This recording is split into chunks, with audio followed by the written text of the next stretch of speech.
শুধু আজকের জন্য 11ই ডিসেম্বর। কষ্ট আসবেই, কিন্তু হাহাকার করাটা জরুরি নয়। আমাদের দুঃখগুলিকে ত্যাগ করার জন্য কেউ আমাদেরকে জোর করছে না। বেসিক টেক্সট, পৃষ্ঠা নাম্বার 29। একসময় রিকভারির প্রতি সারেন্ডার করতে আমাদের কত অনীহা ছিল, এখন এটা ভাবলেও হাসি পায়।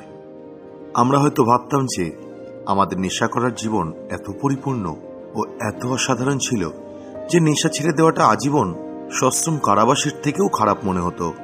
কিন্তু বাস্তবে এর বিপরীতটাই সত্যি। আমাদের জীবন চরম দুর্দশাগ্রস্ত ছিল, কিন্তু আমরা সেই চেনা দুর্দশাকে ছেড়ে দিয়ে রিকভারির অচেনা অনিশ্চয়তার দিকে যেতে ভয় পাচ্ছিলাম।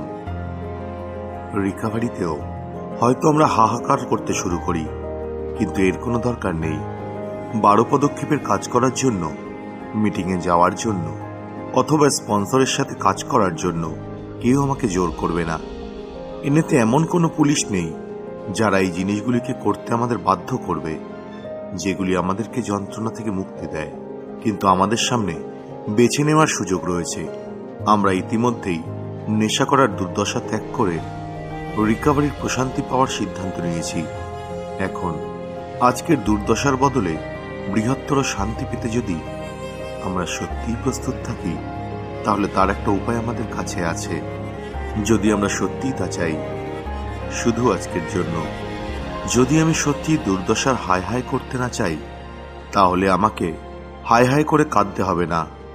আজকে আমি আমার দুর্দশার কান্নাকাটি ছেড়ে রিকভারির লাভগুলিকে গ্রহণ করব।